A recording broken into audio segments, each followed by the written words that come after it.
Piazza Vittorio Emanuele, ombelico delle vertenze di lavoro ad Agrigento. Da giorni la zona è in mano ai lavoratori delle imprese ecologiche, a cui oggi si sono uniti quelli dei trasporti di linea che hanno dato vita ad una protesta partita da Piazzale Rosselli, terminal delle corse urbane ed extraurbane. Una stensione dal lavoro che ha coinciso con l'avvio della scuola ed ha provocato, come era naturale, comprensibili disagi tra gli alunni pendolari, ma anche tra i docenti.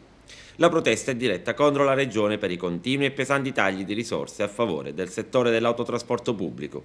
Una situazione insostenibile per tutte le aziende dei trasporti di linea, hanno sottolineato in coro lavoratori, ma anche responsabili di sindacati che hanno proclamato la giornata di protesta. Non solo il governo regionale non ci pagherà per i mesi a venire, hanno sottolineato, ma non è in grado nemmeno di saldare quanto dovuto per servizi già resi. Le aziende del trasporto di linea non possono più nemmeno sopravvivere e in alcuni casi sono stati comunicati i primi provvedimenti di cassa integrazione e di licenziamento per i lavoratori.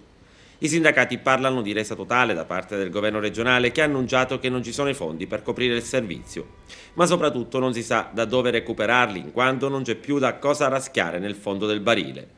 Quello che temono i sindacalisti e ovviamente i titolari di imprese che si vada verso la scomparsa totale di un settore della portante dell'economia siciliana. La protesta ha pure interessato gli autobus del servizio urbano, circostanza che ha creato non pochi disagi.